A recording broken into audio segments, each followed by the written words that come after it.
A reading from Isaiah chapter 9, 1 through 7. Nevertheless, there will be no more gloom for those who were in darkness. In the past, he humbled the land of Zebulun and the land of Naphtali. But in the future, he will honor Galilee of the nations by the way of the sea and beyond Jordan. The people have walked in darkness, have seen a great light. On those living in the land of deep darkness, a light has dawned. You have enlarged the nation and increased their joy. They rejoice before you as a people rejoice at the harvest, as warriors rejoice when dividing the splendor. For as in the day of Medina's defeat, you have shattered the yoke that burdens them, the bar across their shoulders, the rod of their oppressor.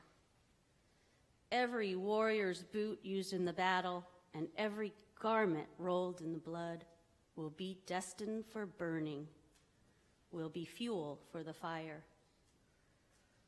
For to us a child is born, to us a son is given, and the government will be on his shoulders, and he will be called Wonderful Counselor, Mighty God, Everlasting Father, Prince of Peace. Of the greatness of his government and peace there will be no end. He will reign on David's throne and over his kingdom, establishing and upholding it with justice and righteousness. And from that time on and forever, the zeal of the Lord Almighty will accomplish this. Hear the word of the Lord.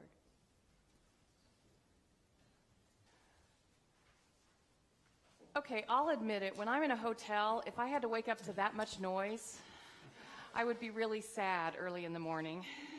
Because when I have to travel, I'm not happy in the morning. So I wake up to really, really quiet radio, and it gets a little louder. And then the first thing I do is I make sure the do not disturb sign is on in case housekeeping comes early, because I don't want one of those embarrassing moments. Now, the other thing I have to admit to you is I really want housekeeping to come when I'm gone, because one of the things I love about being in a hotel, after I've been at meetings all day or at a busy conference, to come back to a room where someone else has cleaned it up for me. I like that. It's like a little Christmas gift every time I go to a hotel. But then there are the days where I forget to take off the do not disturb sign. And then I come back to the same mess I left. And I've been thinking about that do not disturb sign this week when I'm thinking about the Prince of Peace and how often we do that with God. We're okay if God disturbs us when we're ready for it. That's okay. When I'm feeling really ready, that's good. But other times, I put up the do not disturb sign. Now, when I'm fully prepared, God can send me to any new ministry. That's great. When I'm feeling self-confident and sure of myself, I'll say, yes, God, I'll go wherever you send me. But when I'm not so ready, I feel more like that morning traveler who doesn't want the loud music and is really worried she's going to open the door in her pajamas. I'm not dressed, God. I'm not ready for you to show up. I'm really uncomfortable with this new thing you're throwing at me. Yes, even your pastor is tempted to put up a do not disturb sign with God. Because sometimes it seems safer to go about business as usual. So I know what I'm doing and feel fully prepared. Sometimes it seems comforting to resist the change that might create a loss in my life, something different and unfamiliar. And certainly any change that's going to make my schedule busier. I mean, honestly, God, I'm busy enough already. No more on the calendar, please. But every time I have one of these attitudes, I put out that do not disturb sign, thinking it will keep me safe. But often it just means I'm sitting around in a dark, lonely hotel room, missing the beautiful music. I go back in the evenings and I sit around watching old reruns when I could be out in the hotel courtyard gazing up at the stars. Because the hotel room is familiar, but the courtyard is different in every venue. That would require a little more courage to go out the door and try something new. Hanging on to the familiar is a human habit because it seems hopeful and comfortable, comforting even. Keep doing what we've always done and, well, surely that'll be okay, right? Follow along the familiar path and you know you'll get there. Doesn't it make you crazy when Waze or Siri sends you a new path? It's a little like, whoa, where is she wrong? Did I put in the right destination? Somehow it seems that if we resist change, we protect ourselves. We can avoid grief or loss. That seems like a comforting, reasonable plan. But what if that change would bring us new opportunities? What if a different direction would help us grow and develop in wonderful new ways or discover a beautiful new vantage point? What if looking up at the December night sky might reveal to us a moon as big as that Christmas star? Or a meteor shower shooting across the sky as if it were leading us to Bethlehem? What if mixing up our routine would let the Spirit in to mix us up and create a whole new recipe to feed our souls in even more nourishing ways? What if? Now, you may already know the kind of Christmas family parable of the young daughter who always cut off the front and the back end of the ham before she put it in the roasting pan.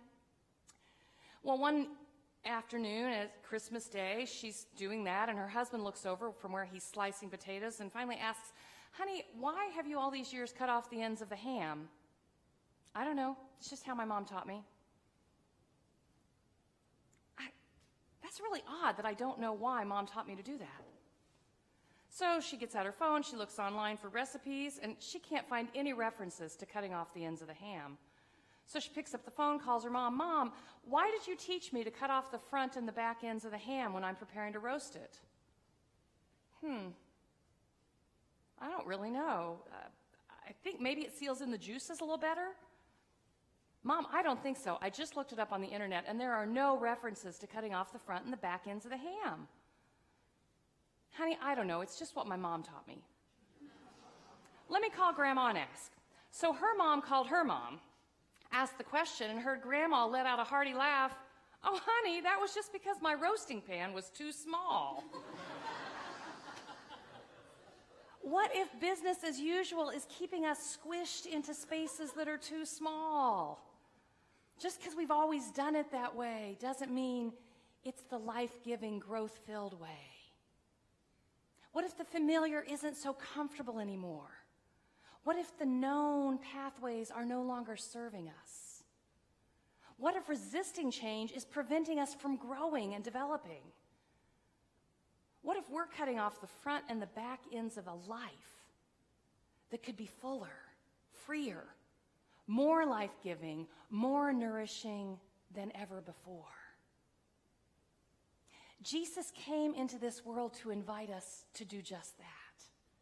He came at a time when his people were trying to squish themselves into a very small space. They put out that do not disturb sign in hopes Rome wouldn't notice them. If they could just focus on their own narrow rules about following God, rather than taking the risk of actually listening to God and going where God's Spirit led, then maybe Rome wouldn't destroy them. And so Jesus came to proclaim comfort not so they could get comfortable, but so they could be brave again. Jesus came as the Prince of Peace, not to wage war, to bring justice and righteousness, not to tell them they got to rule over the Roman Empire, but to invite them to shine brightly to Rome, to all of us, to shine brightly with the light of God's love. For a light to the nations is the call of all of God's people. But stepping out in faith, moving in that new direction, growing beyond the confines of a rigid set of rules, that means being daring. That means following God in courageous new ways where God's Spirit might lead us to unfamiliar paths, new ways of doing things, growth that might be a little uncomfortable when we're used to a smaller space. This has never been easy for God's followers. We take a few steps forward, and then we're tempted to just quit moving or even take a couple steps back. It's always been that way with God's people. Even after escaping slavery in Egypt, the Israelites, they start wandering in the wilderness and longing for Egypt again. Oh, if only we could be slaves again. That's what we want. It was familiar. Even when they got to the promised land of milk and honey, they would sometimes look back to those familiar days in Egypt as if they were the good old days, the golden years. In my second parish, one of my leaders was a retired vice president from Ford, and on Sundays he would take us to the country club for lunch. And one of those Sundays, he explained the reason he preferred lunch with the pastor's family on Sunday over the rest of the week was because of what happened on the golf course all too often. He explained that most days when he was on the golf course, he had to listen to his buddies lament about the good old days, the golden years, back when they were working 60, 70 hours a week. He couldn't figure that one out. But even more so, he couldn't figure out why they still thought they were good old days.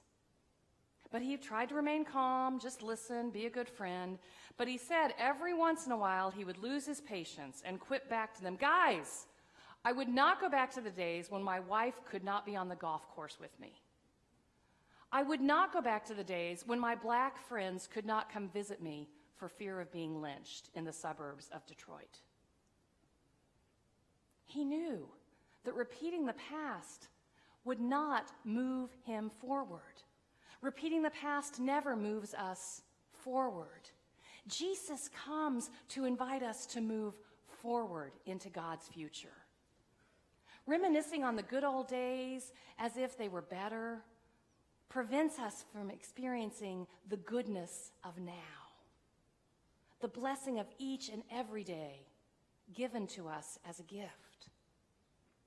Comforting ourselves by putting up that do not disturb sign, it might end up trapping us in a very small space, in a dark hotel room when we could be out in the courtyard seeing a meteor shower or the light of the moon. In this season of shorter days and darker nights, Christ comes as a light to show us the way forward, to invite us to gaze up and look for new direction, to ponder the stories of Jesus' life and see where Jesus' story might change our story, to look around with shepherds and innkeepers and a holy family to discover who we might be called to visit or care for or shelter in this holy season. In this world of trouble and troubling times, Jesus comes as the Prince of Peace to bring peace and comfort, but not an easy peace, not a familiar comfort. The Christmas message comes to disturb our peace, to say, I'm not really helping myself if I'm closing myself off to others. The message of Christmas interrupts our feast to make us ponder, is it really right that I'm enjoying a huge, lavish meal when others are going hungry tonight? Jesus comes to disturb our peace, to say, saying you're a Christian doesn't matter if you're just following the rules and wearing a label. Saying you're following God means something if you're actually following God. Saying you're led by the Spirit makes a difference when you actually let the Spirit lead. Even let the Spirit change your direction. Guide you in bigger, newer ways. The Prince of Peace comes to disturb our peace. This comfort isn't meant to make us more comfortable, but to give us the assurance and the hope that we can make the changes God calls us to make. We can build bridges to those we have hurt and who have hurt us. We can do things differently, even if the old ways are more familiar. We can step out of the familiar and make this world a better place because the Prince of Peace, the ruler of all creation, is with us. Comfort my people. It doesn't mean God's going to make us more comfortable, but it does mean God will not leave us comfortless. Jesus arrives to say, I'm with you even in the most uncomfortable of circumstances. I will lead you through the worst of times, even the valley of the shadow of death. Jesus, our wonderful counselor, our Prince of Peace, comes to bring peace, not to make us feel better, but to actually make us better, make our world better. And yeah, that kind of peace might disturb us. It might make us a little uncomfortable. We might find ourselves stretching a little bit more. And yet that peace gives us the peace that passes all understanding. A deeper peace that gives us the courage to share in new ways, to forgive what seemed unforgivable, to apologize to someone we promised we'd never apologize to love when we're scared to love, to care where our care is most needed. This is the peace of God. This is the peace that causes angels to sing and shepherds to find comfort and a tiny baby to find nurture and care, even in a world that rejected him. So this year, give yourself a Christmas gift and take off the Do Not Disturb sign. Take a risk and try something new. Follow the Spirit and see where it leads. Step out in faith. Step over that bridge and make amends with an old friend. Or go out in your backyard tonight and look up. See if you can't see that last day or so of the meteor shower. Gaze at a moon so big it looks like the sun. Think about our God, who is so huge that he comes as a tiny baby and a light for all the world. A star to guide our way. And give thanks for that star, to follow that Prince of Peace into a disturbing world with the strength of our mighty God right beside us, and an eternal Spirit in our very souls, walking with us each and every step of the way. Will you pray with me? Prince of Peace, give us courage to take down our Do Not Disturb signs. Open our hearts to your presence so that we might embrace the very different kind of comfort and peace you offer us. Guide our steps with the light of your Spirit so that we might find our way to Bethlehem, to Christmas, to life with you at our side. In loving gratitude we pray as you first taught us. Our Father, who art in heaven, hallowed be thy name. Thy kingdom come, thy will be done, on earth as it is in heaven. Give us this day our daily bread, and forgive us our sins, as we forgive those who sin against us. And lead us not into temptation, but deliver us from evil. For thine is the kingdom, and the power, and the glory forever.